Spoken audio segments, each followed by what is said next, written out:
By the early 1700s, Britain was rising toward power. Not just because of ships or soldiers, but because of a class of people who directed that power.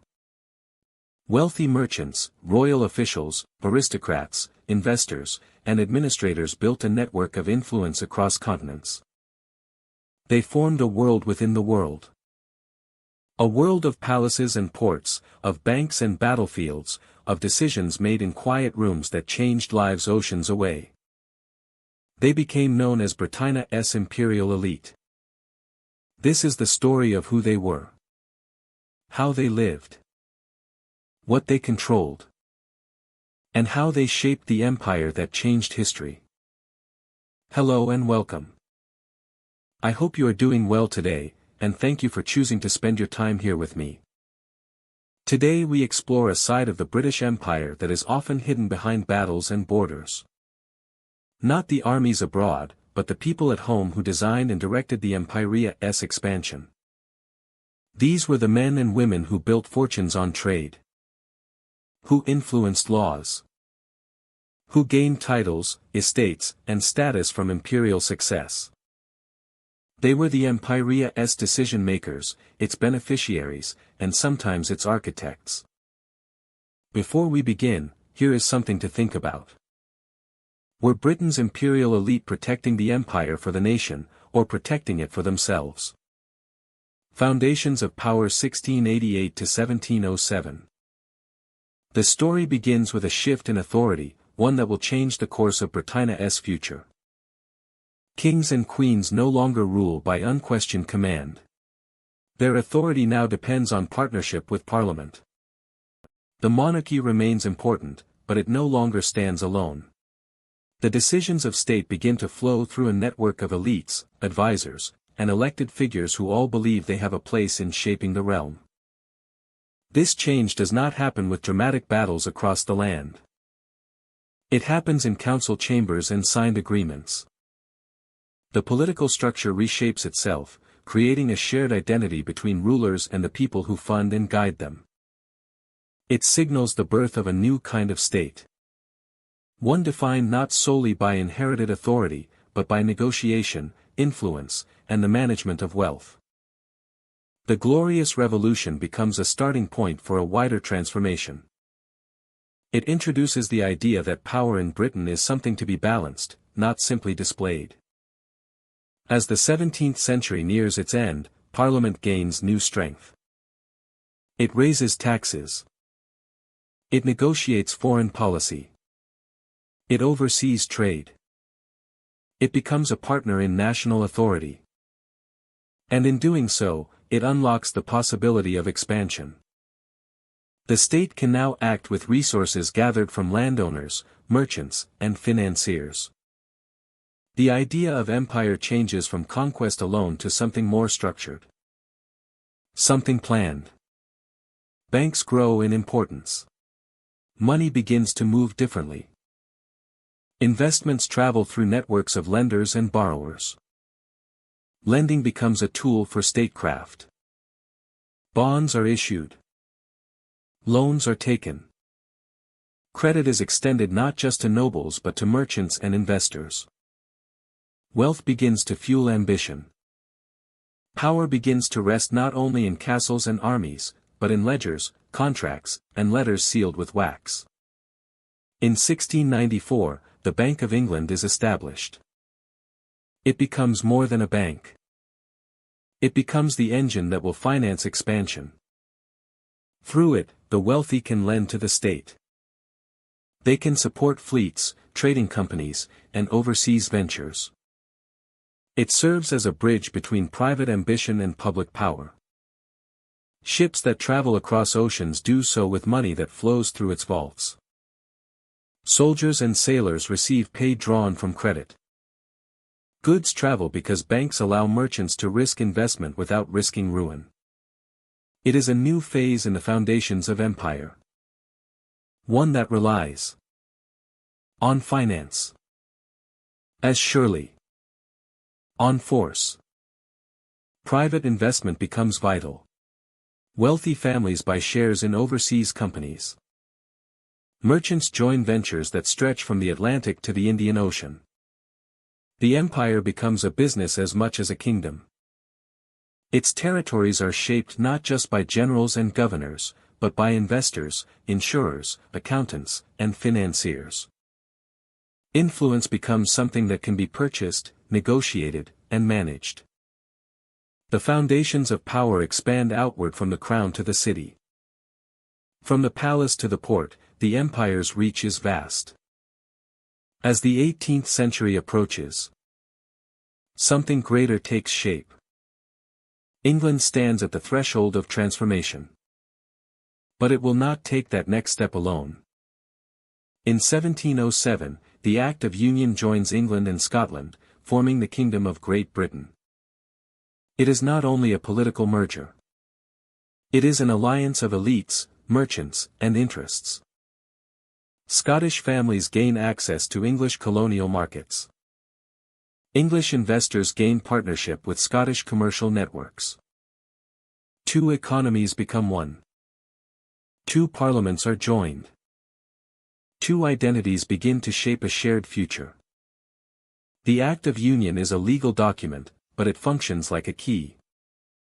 It unlocks cooperation. It stabilizes resources.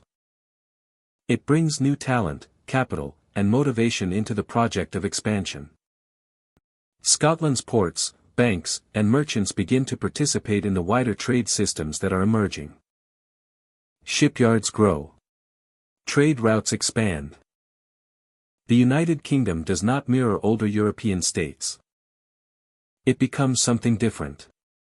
Something built on the flow of money as much as on the control of land. Elite families adapt quickly. They marry alliances. They invest across borders. Political figures find their authority strengthened through cooperation. Merchants gain access to markets that would have been closed to them only a few years earlier. The union becomes a structure that supports ambition. It does not guarantee success, but it creates a frame around which success can be built. By the early 1700s, the state that will one day rule a global empire is beginning to form. It does not yet control vast territories. It does not yet claim oceans with fleets. But the structures are in place. A parliament that can raise funds. A bank that can finance ventures. A union that connects economies. These become the foundations of power. They create momentum that will carry Britain into the 18th century with an energy unlike the past. This world is not yet an empire, but it is ready for one. The foundations are financial. The foundations are political. The foundations are administrative. Power rests not only in swords, but in systems. Not only in banners, but in signatures. The rulers of this new era depend on cooperation. They depend on the wealthy. They depend on markets and networks that extend beyond the borders of any single kingdom. In the decades after 1707, these foundations will be tested, expanded, and used to build something greater than anyone in 1688 could have predicted.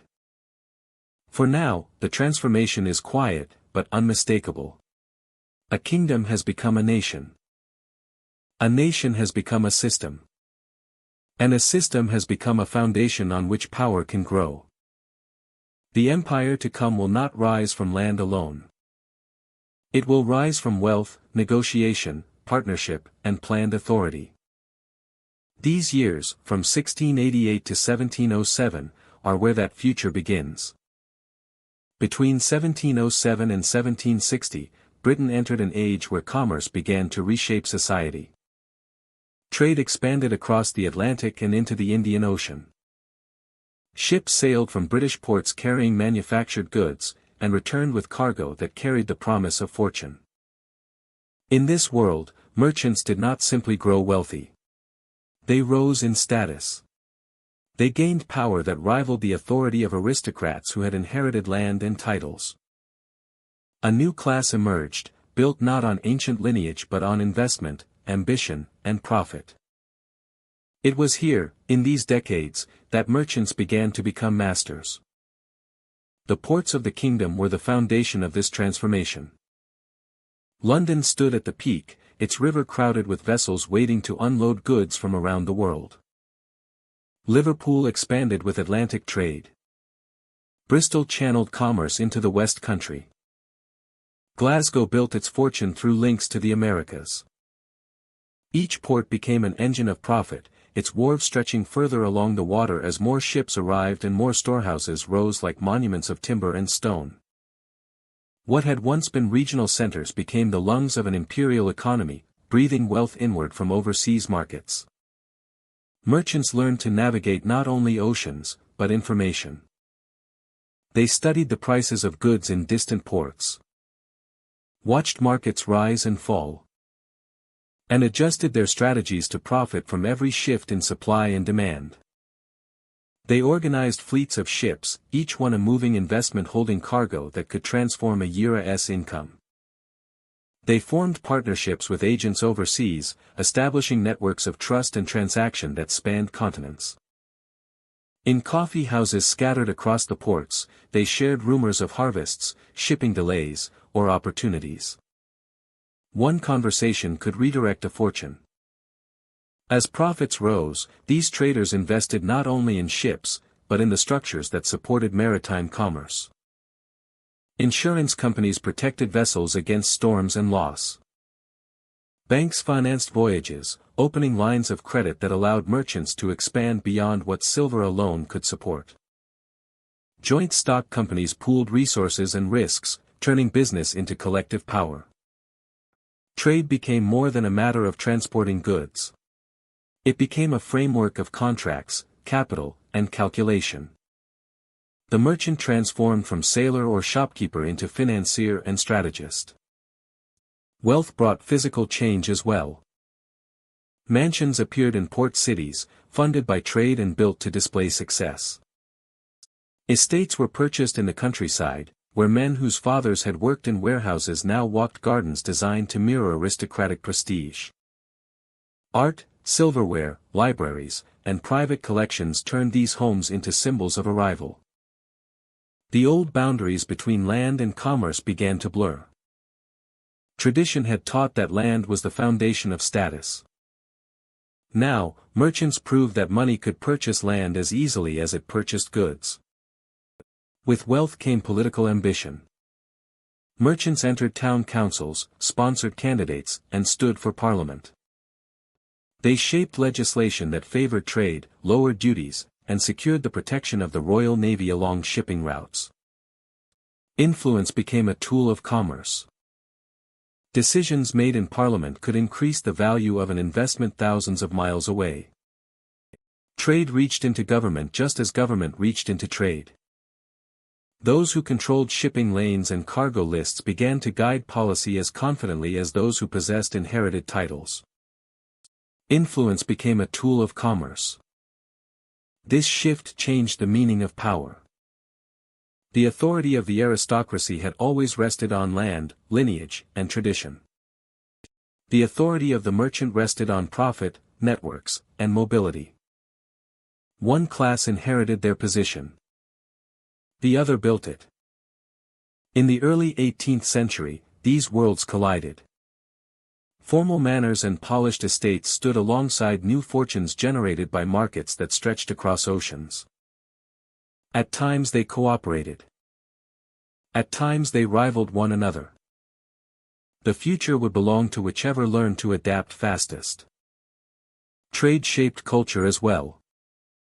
Imported goods entered British homes and altered daily life. Tea became a habit across classes. Sugar sweetened tables from drawing rooms to taverns. Cloth from overseas markets changed fashion. Manufactured goods produced in Britain in turn shaped the lives of those abroad. Commerce did not move one way. It connected lives and altered expectations on both ends of the trade routes. The merchant became a quiet architect of cultural exchange, even if they rarely saw the worlds they influenced. But the rise of the merchant was not without consequence. Local industries in other parts of the empire struggled to compete with imported textiles and manufactured goods. Trade favored British interests, not colonial development. Wealth concentrated in the ports, not in the places that produced the resources. For every mansion that rose beside a wharf, there were distant communities shaped by the decisions made in counting houses thousands of miles away. Influence in the capital meant advantage abroad. And advantage abroad meant power at home. By the 1750s, the transformation was unmistakable. The merchant class had become a force that could not be ignored. Their wealth funded infrastructure, commerce, and political campaigns. Their decisions guided trade routes and shaped the fate of cities. Their fortunes expanded with every successful voyage. The empire grew not through conquest alone, but through contracts and cargo. The men who understood markets began to shape the future more effectively than those who simply inherited land. The men who understood markets began to shape the future more effectively than those who simply inherited land. Between 1707 and 1760, a shift occurred that would define the direction of British power. The rise of merchants revealed that trade was not just business. It was influence. It was access. It was the ability to shape policy, command attention, and redirect the course of a nation. In these years, the foundations of a new power structure were set in place. The ports grew louder. The mansions grew larger. And the merchant became something more than a trader. He became a master of the world he helped create. The East India Company era 1757 to 1830. In 1757, the fields of Bengal witnessed a moment that would alter the course of history. The Battle of Plassey ended with the East India Company holding authority that stretched beyond commerce. What had once been a trading organization now possessed influence equal to that of a kingdom. It could raise armies, negotiate treaties, collect taxes, and direct the fate of entire regions. From that moment forward, the company became one of the most powerful institutions in the world. Company officials traveled between London and India as if moving between two realities. In the cities of the subcontinent, they supervised revenue, commanded military regiments, and shaped administration. In London, their presence transformed society. Mansions rose in the countryside, built with fortunes earned overseas.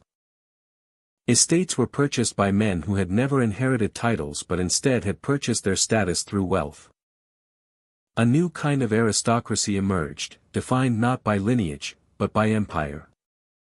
In drawing rooms and parlors across Britain, conversations changed. Families who had once been minor merchants or government clerks now found themselves seated alongside long-established nobility.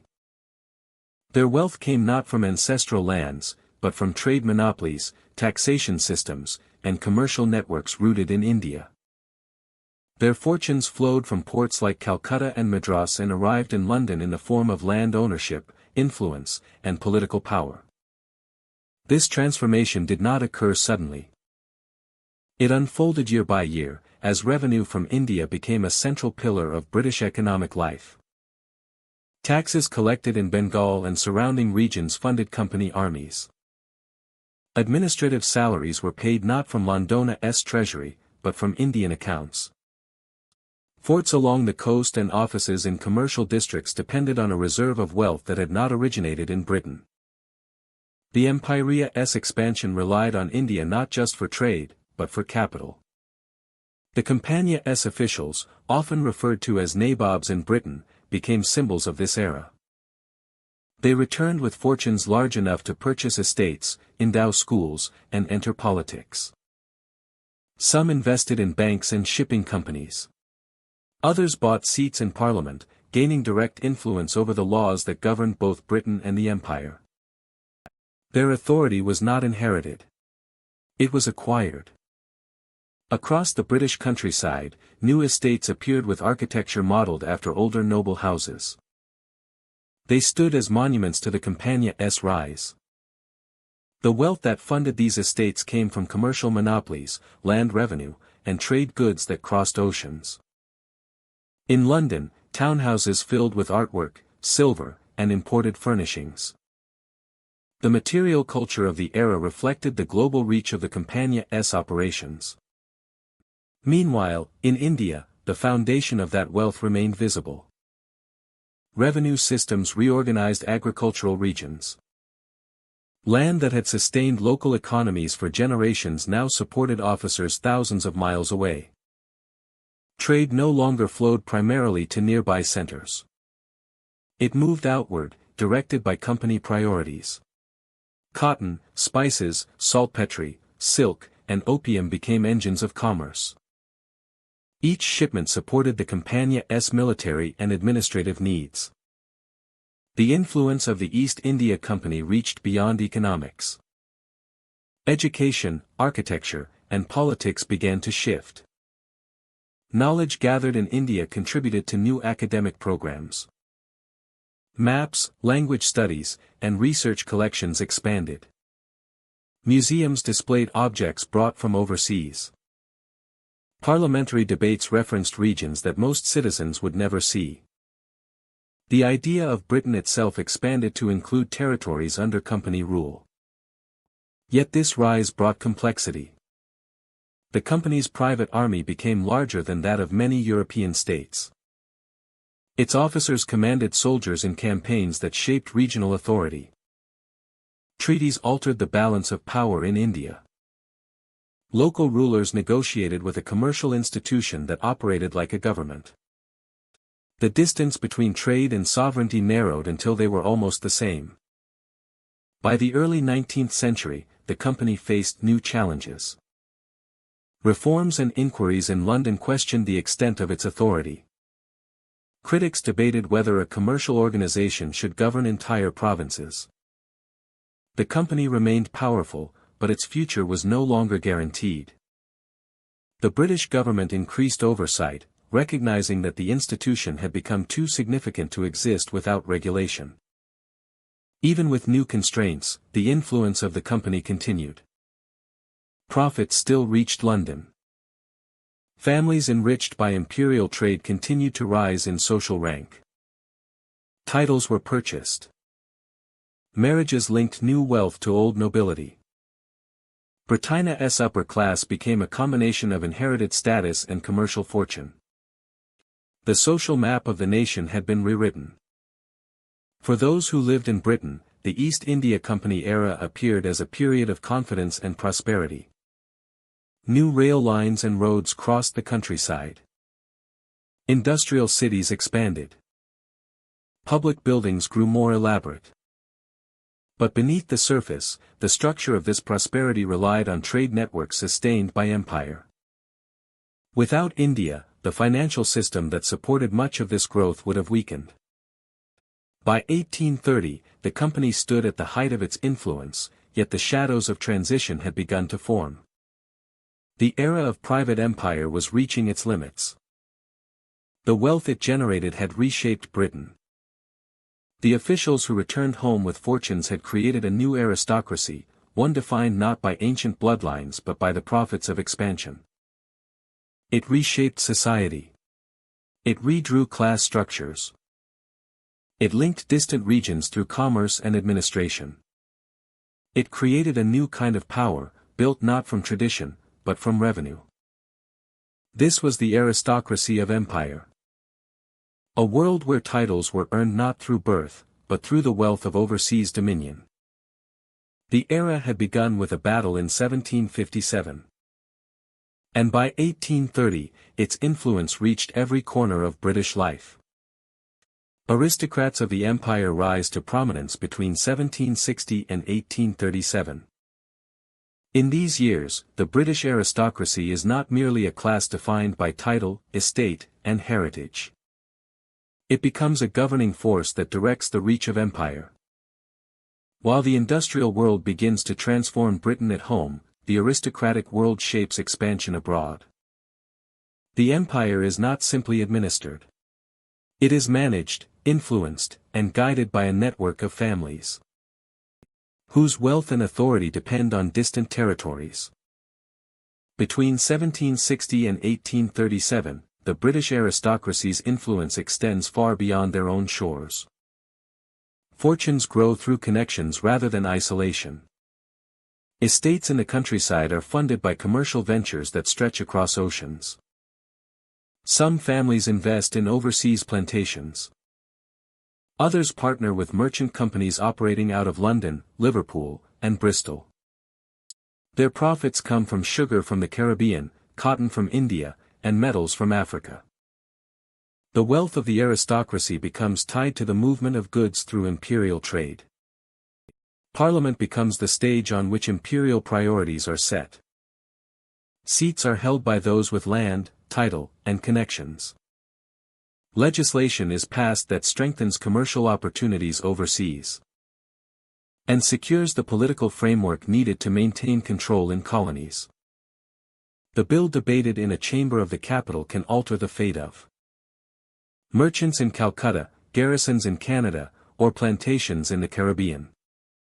The aristocracy does not just benefit from empire. It shapes the rules that sustain it.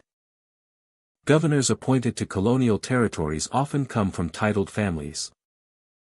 They travel with authority granted by Crown and Parliament, serving as the human link between Britain and its overseas possessions. Some govern in India. Others serve in the Caribbean, Canada, or territories along the African coast. They bring with them an expectation of order, hierarchy, and command. Their decisions influence economies, judicial systems, and the lives of those they oversee. Behind every administrative building stands the influence of a family whose status is elevated by imperial service. The late 18th century becomes an age where aristocratic influence is written into contracts, treaties, and property rights. Land grants are issued to families with parliamentary standing. Shipping companies operate with charters supported by noble patrons. Trade monopolies are defended not only by economic logic but by political interest. As the empire grows, so does the relationship between aristocratic power and overseas opportunity. Their authority is not theoretical. It has financial roots. Country houses in England and Scotland display the results of these connections. Portrait halls filled with painted figures represent generations of families whose influence stretches beyond their estates. Libraries contain reports from distant colonies, maps of territories expanding west and south, and correspondence from governors stationed across the world. In these halls, strategy is discussed. In these rooms, the future of trade routes, auctions, and military investment is imagined. The power of empire is both distant and domestic, present in both ports and drawing rooms. At the same time, the early industrial world challenges the aristocracy. Factories rise in Manchester and Birmingham. New wealth emerges from machinery rather than land. Merchants and industrialists join the economic elite. Instead of being displaced, many aristocratic families adapt. They invest in industrial ventures, use their social standing to secure contracts, and maintain influence through parliament. India becomes a central focus of aristocratic ambition. The East India Company, though technically a commercial entity, operates with political authority supported by parliament. Wealth collected from Bengal and other regions flows into accounts managed or influenced by the British elite. Aristocrats serve on company boards, negotiate policy, and debate oversight. Decisions made in London direct armies, trade operations, and revenue collection across the subcontinent. Fortunes earned in India return to Britain, building estates and strengthening families for generations. Colonial governance becomes a career path for younger sons of titled houses. In a system where inheritance favors the eldest, overseas service becomes a means of maintaining status. They take posts in administration, military leadership, or company offices. Their presence reinforces the social hierarchy Britain attempts to project overseas. Titles that command respect in Britain are used to legitimize authority abroad. Throughout these decades, a belief persists among the elite that they are the custodians of imperial destiny. They see themselves as managers of global interests, protectors of stability, and overseers of trade. Whether or not this perception aligns with reality, it shapes the decisions they make. They direct the empire with confidence that their authority is natural and unquestioned. Yet beneath the surface, the world is changing. Revolutions abroad challenge assumptions about hierarchy. New political voices emerge in cities. The empire continues to expand, but its foundations are beginning to strain under the weight of new ideas and new economies. By 1837, when a new monarch ascends the throne, the relationship between aristocracy and empire is firmly established.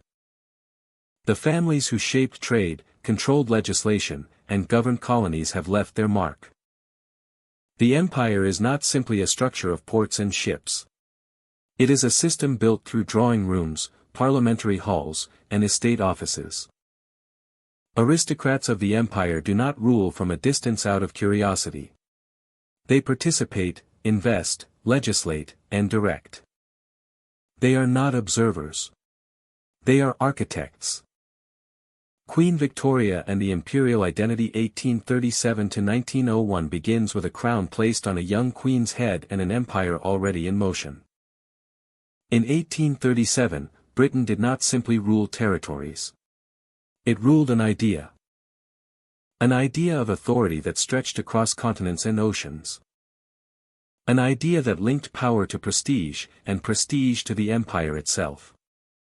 Under Victoria, that idea found a home not only in government buildings and royal palaces, but in drawing rooms, country estates, universities, and the private lives of those who served it.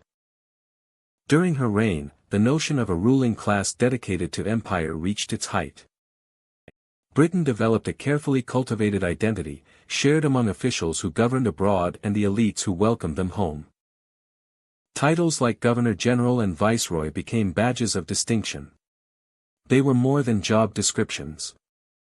They were symbols of belonging to an exclusive world built on influence, loyalty, and duty to the crown. To be sent abroad to rule was to step into a role that enhanced reputation and expanded status. In London, salons glittered with conversation as diplomats, officers, and visiting administrators exchanged stories from India, Canada, Africa, Australia, and the Caribbean. Guests compared climates, policies, and challenges as though they were speaking of neighboring counties rather than distant continents. These gatherings shaped decisions as effectively as parliamentary debate. Information passed quietly, but it flowed like a current, helping guide imperial direction. Country houses became staging grounds for ambition. Portraits of uniformed relatives hung beside hunting trophies and maps of territories thousands of miles away. In these halls, the empire was not distant. It was part of the architecture. Families built reputations on generations of service overseas. Sons prepared for administrative careers. Daughters married into ranks that would take them across the world. Education, marriage, and money worked together, creating a circle of influence that held its shape for decades. Elite schools fed this cycle. Students studied Latin, Greek, law, geography, and governance, preparing for futures not confined to Britannia's borders. Some would join the military. Others trained for the civil service. A select few would become the architects of colonial administration. Their lessons did not speak openly of empire as destiny. Instead, they implied it, as though service abroad were the natural path for those with the means to take it. Marriage strengthened the network further. Families aligned themselves with others who shared imperial ambition. A wedding could link estates in England with residences in Bombay or Cape Town.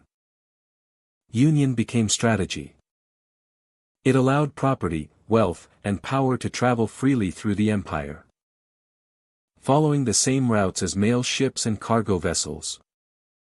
Each generation reinforced the identity, ensuring it survived beyond individual lifetimes.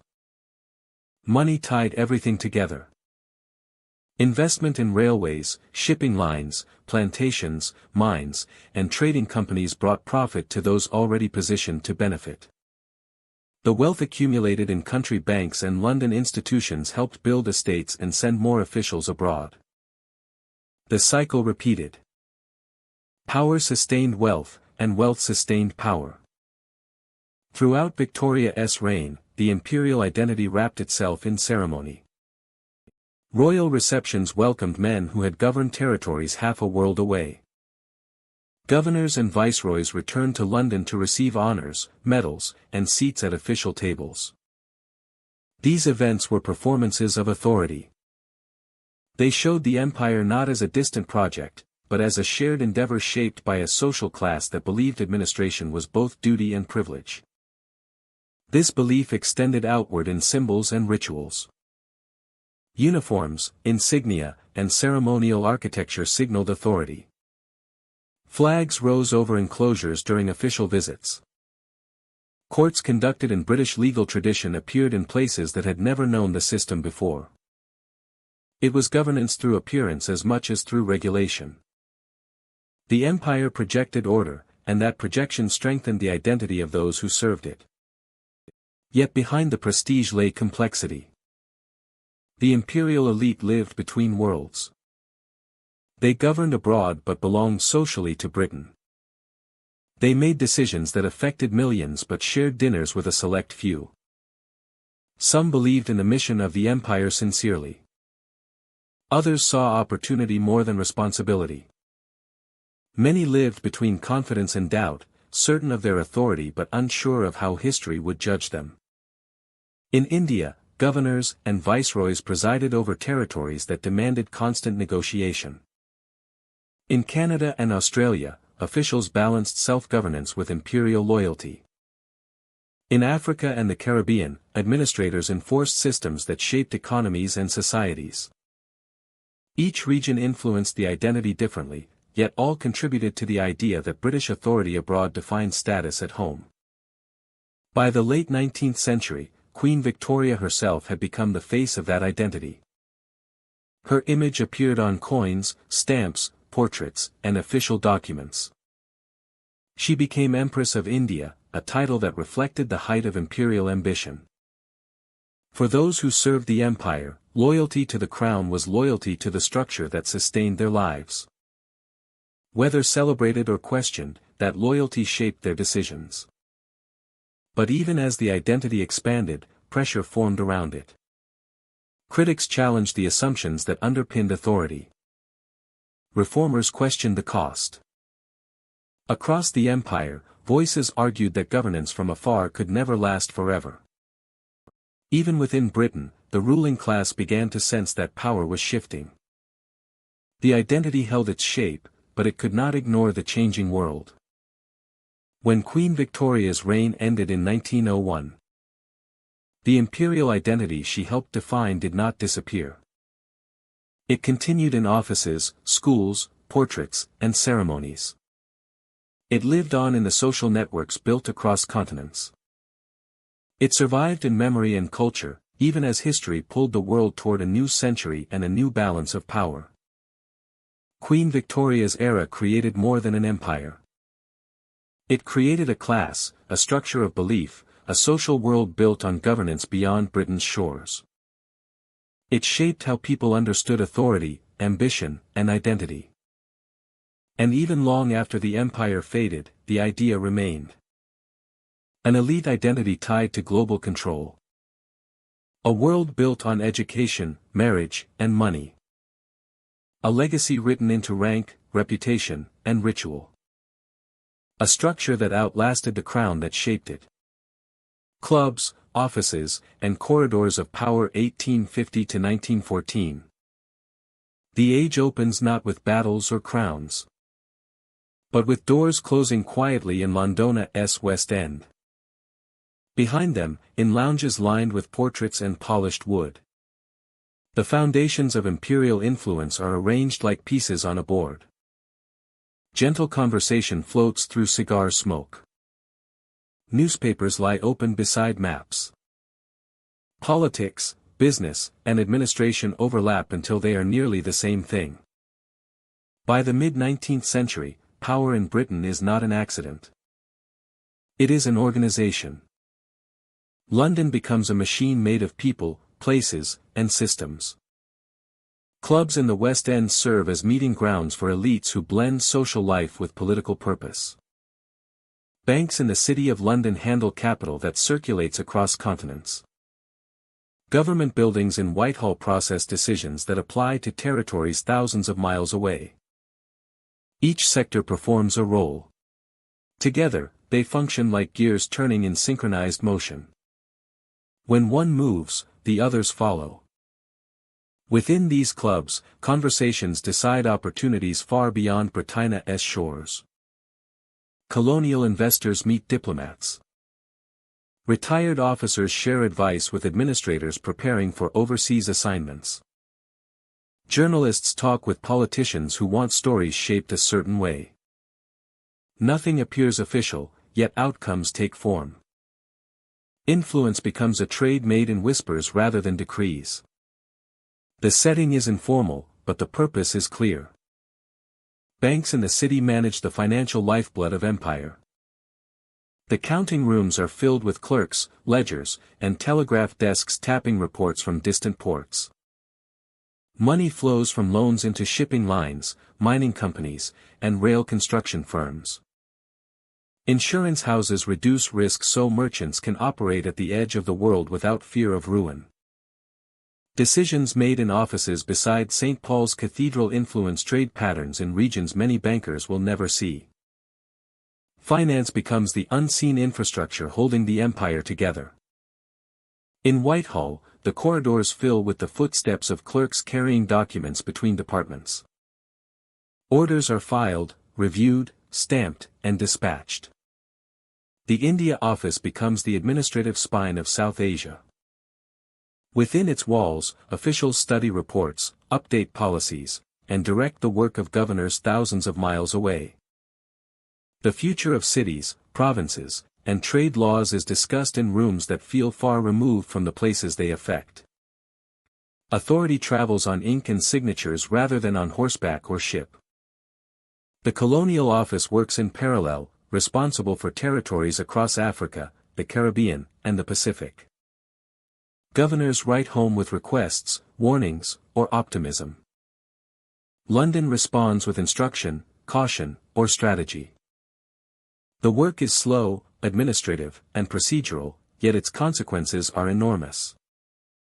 Within these walls, decisions travel farther than the individuals who make them. Meanwhile, the Admiralty ensures that trade routes remain open. Its focus is the ocean, the connecting surface of empire. Naval officers plan deployments from chart rooms scattered with compasses and instruments. The routes between continents are treated like arteries. To protect them is to protect the flow of goods, information, and authority. Ships patrol waters not simply to fight, but to ensure that commerce never stops moving. The presence of the Navy becomes a form of silent pressure. Its strength allows letters, telegraphs, and treaties to do more work than cannons ever could. Telegraph lines tighten the world. Cable stations process messages that cross oceans in minutes. Reports from Asia, Africa, and the Caribbean reach Whitehall with remarkable speed.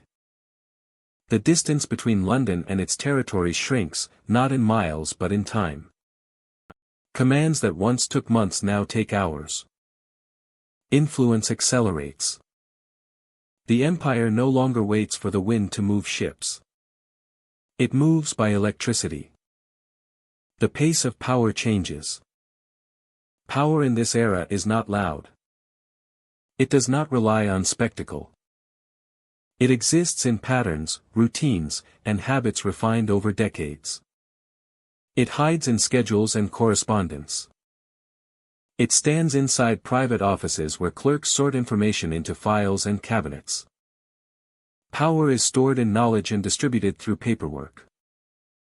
The system is complex, but not chaotic. It functions because every part respects the roles of the others. Through the late 19th century, this structure deepens. New clubs open. New committees form. Bureaucracy expands like a network of roots. Telegraph offices support banks that finance railways. Shipyards supply steamers that carry the mail delivering official orders. London becomes a headquarters for decision-making, not by force, but by coordination. Diplomats report on negotiations overseas. Military officers send assessments of border tensions. Civil servants rewrite trade regulations. Bankers update interest rates based on overseas harvests. The smallest detail can ripple outward into significant change. Yet even as this system operates, it remains unseen by most who live within it. To the citizens of London, the city feels crowded, noisy, and relentless. Carriages rattle across bridges. Workers hurry to factories and shops. Behind guarded doors and thick curtains, corridors lead to rooms where instructions are shaped for lands they will never visit. By 1914, the machine is at its peak. The clubs, the banks, and the government offices form a network. That defines how the empire functions. A structure for action. A pattern for authority. It is a system built not on one voice or one throne, but on many hands working in alignment. The future will test it, and the world will change around it. But in these decades, its form is unmistakable. The story of power in this era is not a story of noise. It is a story of order. It is the story of Britain's empire managed not only by fleets and governors, but by the quiet decisions made in clubs, offices, and corridors of power. Between 1850 and 1914, the British Empire entered a period of confidence and growth. Trade, industry, and global reach expanded at a pace never seen before. New technologies connected regions, new markets supplied resources, and new investments created immense fortunes. To many observers, this was an age of progress. But beneath the surface, the structure of wealth revealed a different story.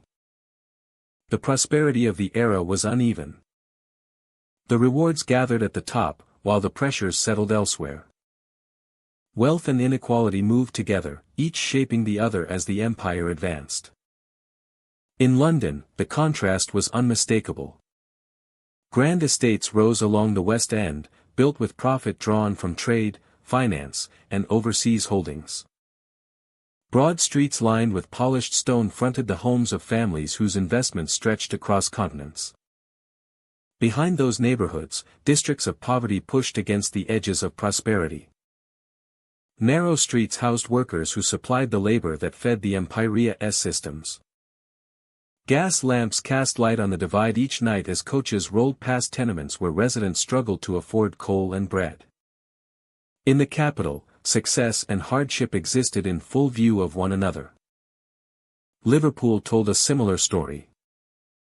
Its docks were among the busiest in the kingdom, moving cargo from across the world.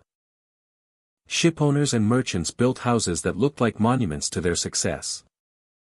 They furnished them with imported goods, decorated them with art, and opened their doors to guests who spoke of opportunity and expansion.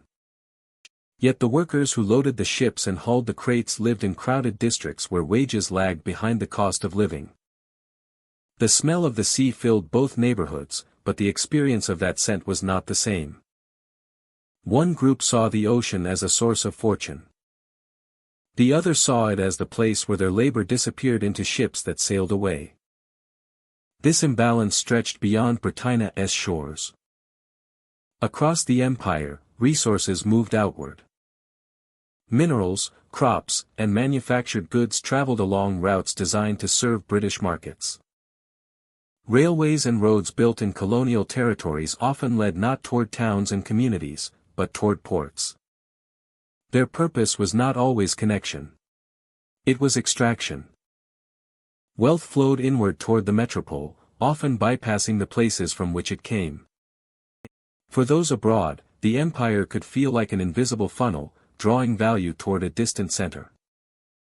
Local industries faced pressure as British imports arrived with lower prices and stronger distribution. Factories in Britain received steady supplies of raw materials. But workshops in overseas regions struggled to compete. Some adapted and survived.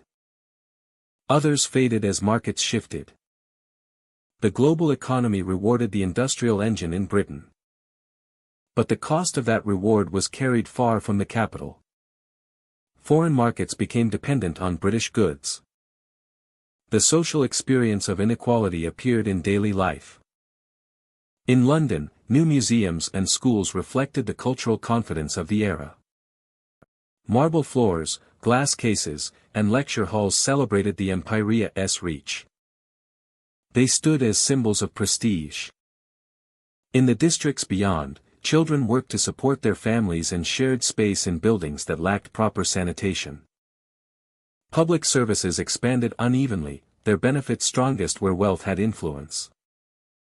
The city grew, but it did not grow equally. Railways mirrored the same divide. In prosperous neighborhoods, access to stations meant convenience and speed. In poorer regions, tracks cut through communities without offering opportunity. Trains carried goods that enriched investors. But not everyone who lived within their sound shared in the gain. The sound of a whistle could signal progress or remind listeners of a world moving beyond their reach. Communication networks strengthened the divide as well. Telegraph cables carried information between London and distant colonies.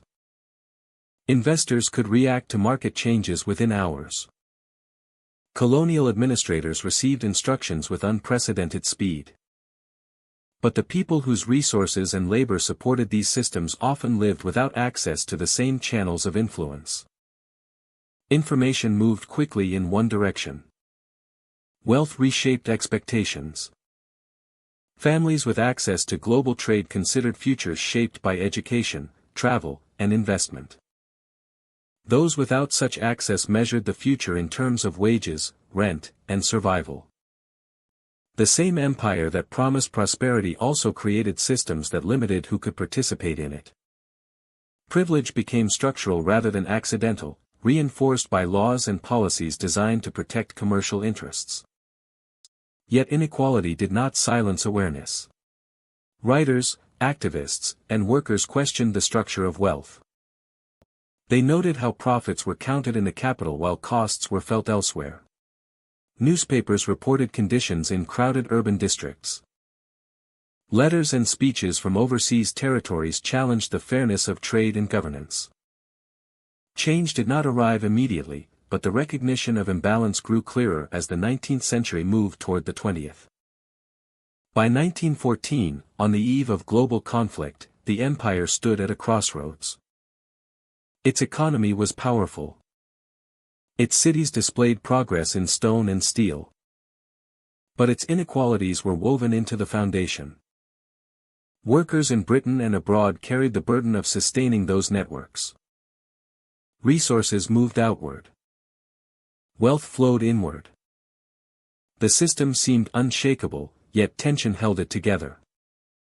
The story of this era is not only about success. It is about the houses that rose on profits taken from distant places. And the districts that struggled in their shadow. It is about docks that sent goods across the world. And families who watched ships depart without sharing in the gain.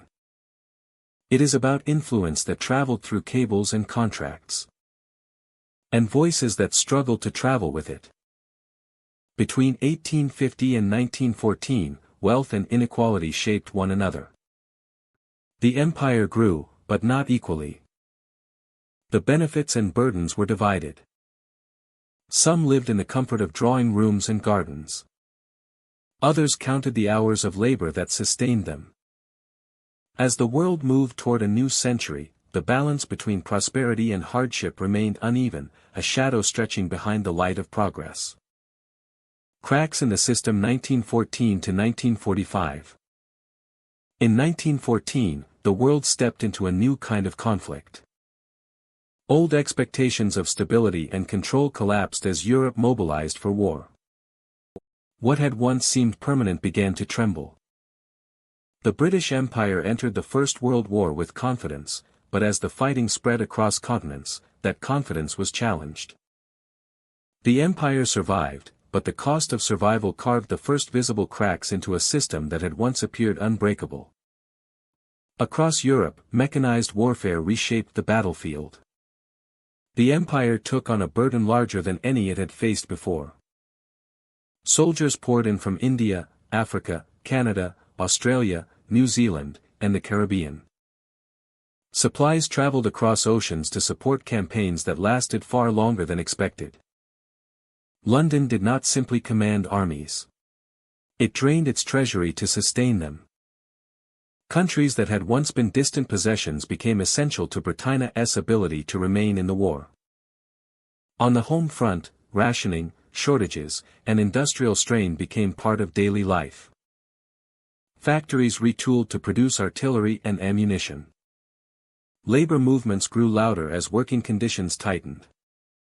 The old order, built on hierarchy and distance, began to feel pressure from within. The war demanded unity, but unity did not erase inequality. Beneath the surface, frustration gathered like storm clouds. When the guns finally fell silent in 1918, victory arrived with a cost that could not be ignored. The empire had survived, but at the edge of its strength. The treasury was strained. Debts reached heights never seen before. Trade patterns were disrupted. Economies across the empire struggled to stabilize. Britain remained a global power, but it was no longer alone at the top. The world had changed, and the empire felt the weight of that change. Across the colonies, expectations shifted.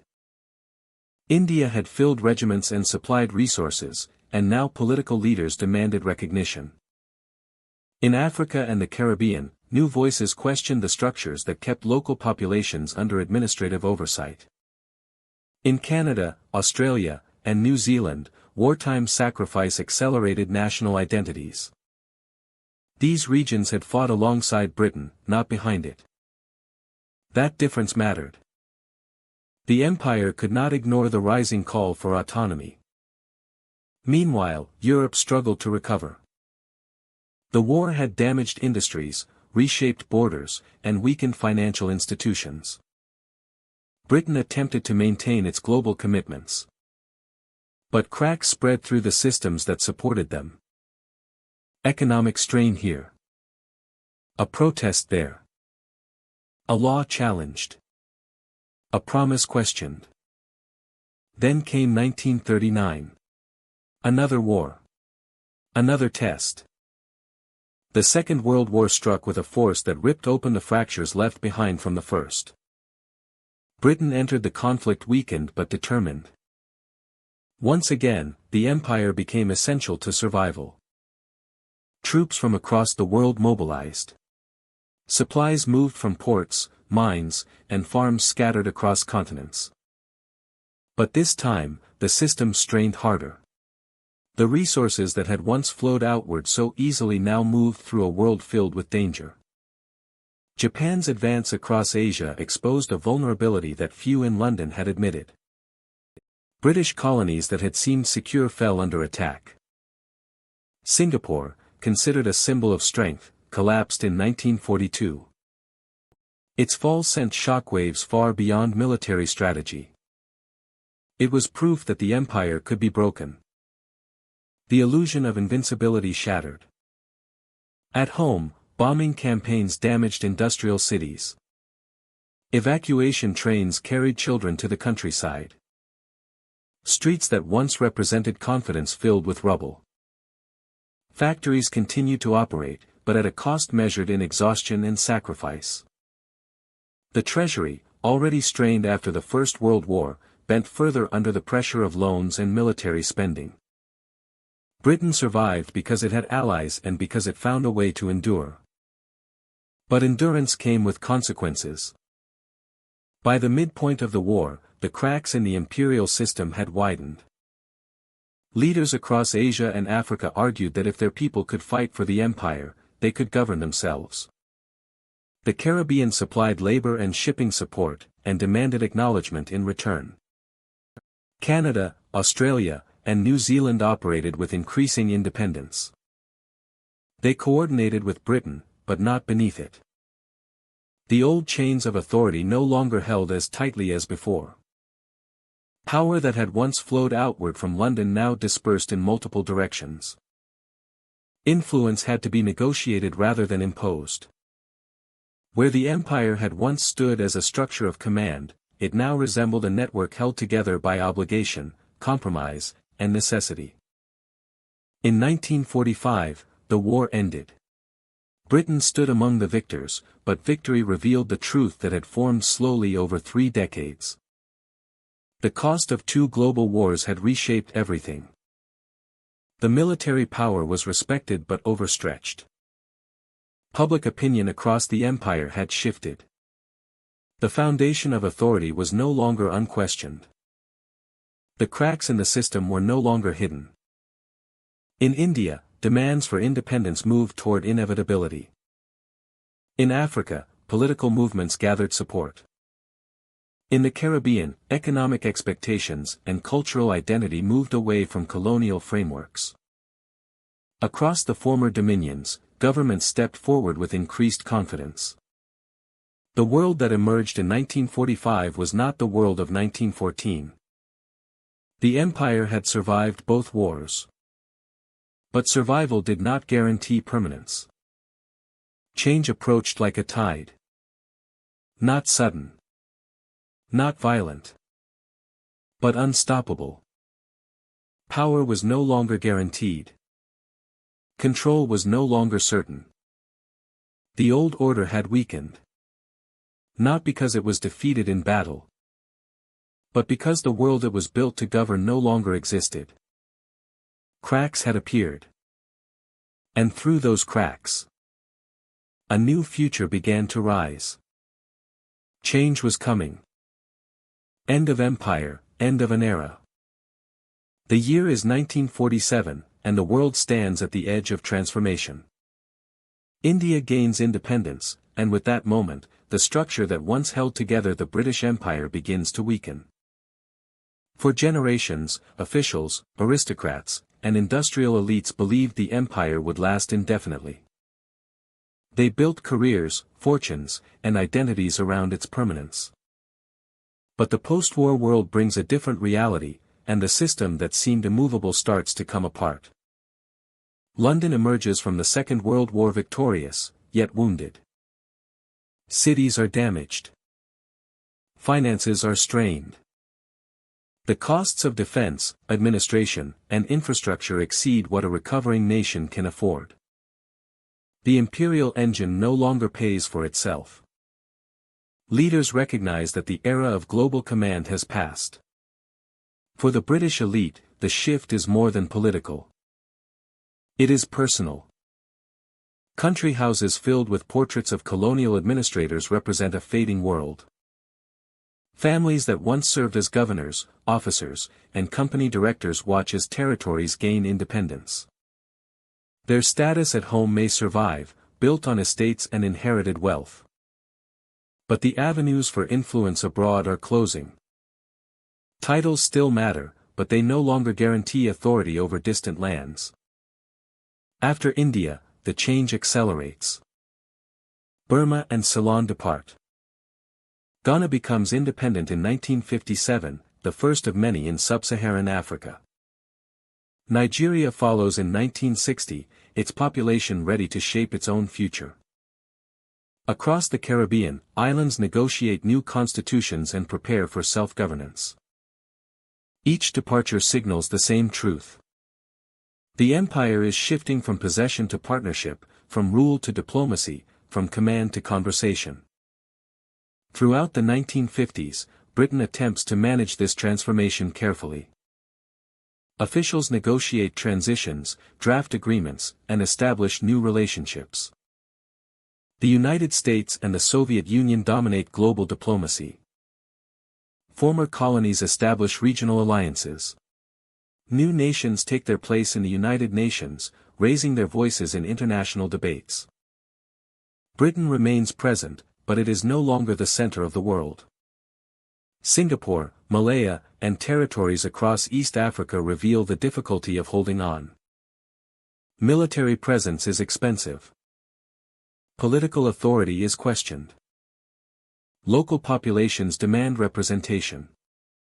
Newspapers in London report events from abroad not as victories, but as crises of responsibility and cost. The question changes from how to maintain empire to how to exit it without collapse. Even as administrators insist that British influence continues, the old framework is breaking apart.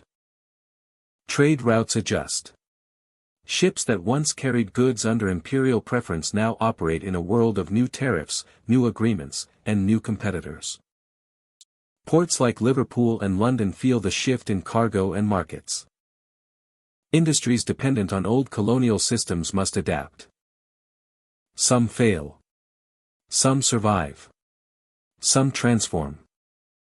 The empire no longer functions as a single economic unit.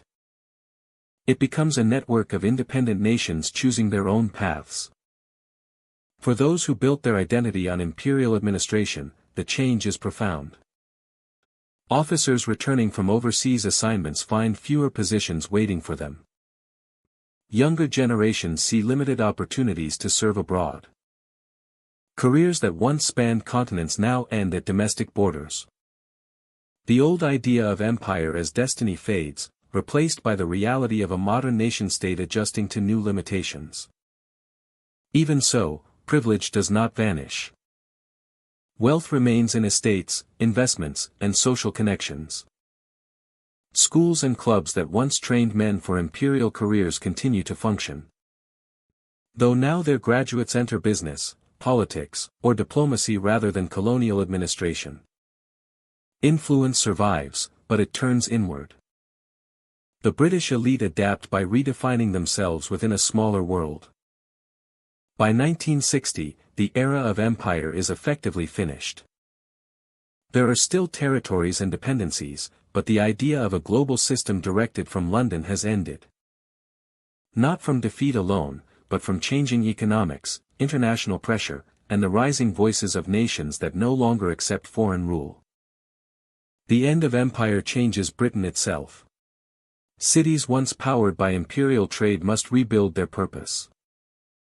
London becomes a financial centre rather than an administrative capital of a global system. Liverpool adjusts to declining maritime dominance. Glasgow and Cardiff shift from imperial industry to new forms of work.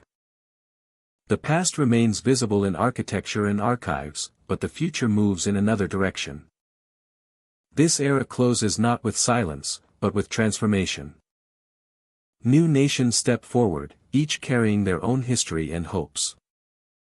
Britain repositions itself in a world shaped by partnership rather than possession. The imperial chapter becomes history, studied but no longer lived. Between 1947 and 1960, an age ends. The world turns, and Britain turns with it. End of empire.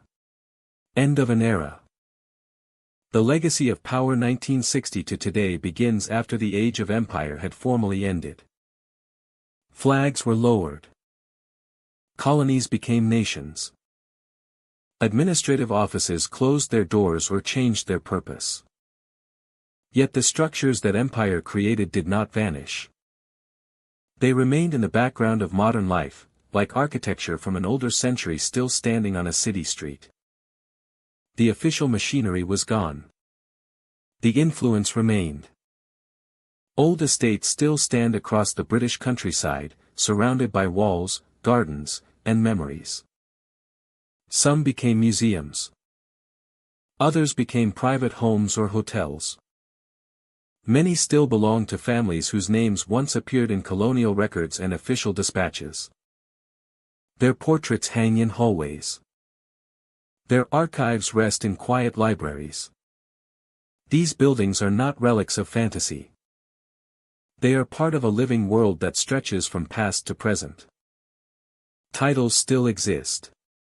Duke, Earl, viscount, baron, and more.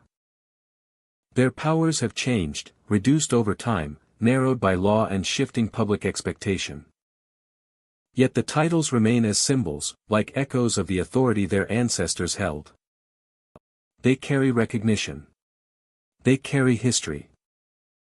In some cases, they still carry influence, not through command but through reputation and connection. Institutions built during the imperial era still function today. Some are government bodies. Others are banks, universities, or cultural organizations. They have evolved, modernized, and redefined themselves. Yet their roots reach back to a time when global power flowed through them. Decisions made in their boardrooms and offices once shaped distant lands. Now they shape business, policy, or education in quieter but familiar ways. After 1960, the world changed in ways that challenged the old order. Decolonization forced Britain to confront a future without territorial control. Former colonies built new identities. New governments formed. New alliances replaced imperial relationships.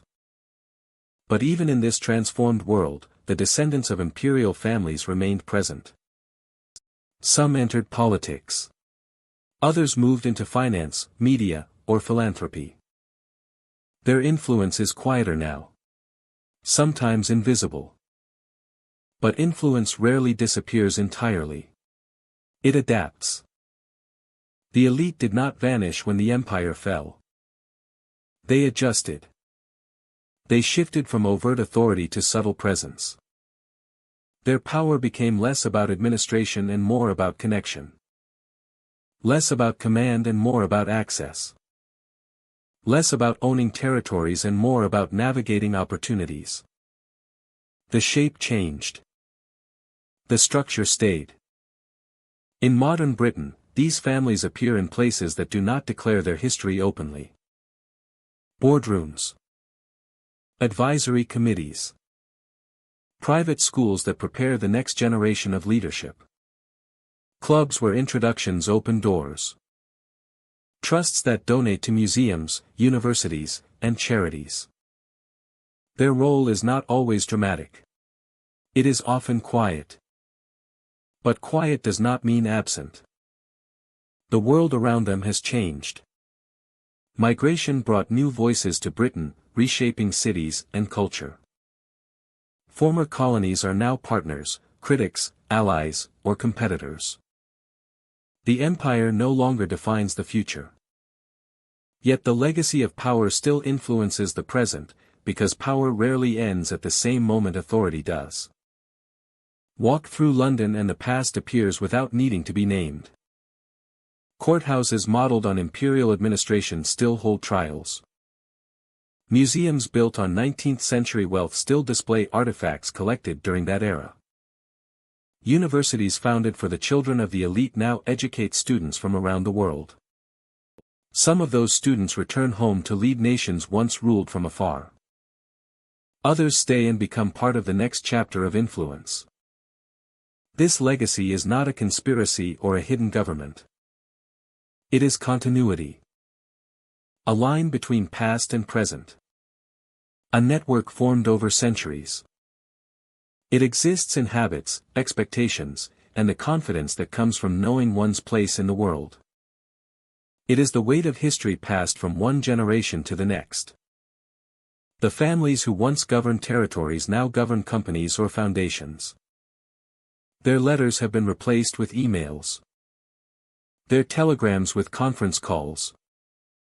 The empire's administrators have become executives, diplomats, and board members. Their children study different subjects, build careers in new industries, and speak of influence rather than rule. The imperial identity is gone, but the framework it created still supports them. In former colonies, the legacy appears differently. Leaders negotiate with institutions based in London, New York, or Brussels. Trade deals echo the patterns of older connections. Airports, legal systems, and financial structures show the imprint of decisions made decades earlier. Nations shape their own futures, but history remains present, like the outline of a coastline beneath the waves. The empire ended. The elite never disappeared. They became part of the modern world, not separate from it. They stand in photographs at charity events, in the background of political conferences, in the acknowledgments of academic programs. Their presence is not uniform or absolute. But it is real. It evolves. Some see them as tradition. Others see them as privilege.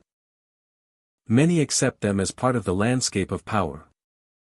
They are reminders that history does not reset. It evolves. The legacy of power from 1960 to today is not about thrones or armies. It is about continuity. It is about how structures survive even when the world that built them collapses. It is about how the past shapes the present in ways that are both visible and unseen. The empire ended. The influence remained. They simply changed shape. Thank you for listening and exploring history with me. The story of Britain's imperial elite is a reminder that empires are not only built by nations. They are built by people. People with ambition, direction, and access to power. The story of Britain's imperial elite is a reminder that empires are not only built by nations. Some acted with conviction. Some acted with greed. Most acted in a world they believed would never end. Until next time, stay curious, stay thoughtful, and take care.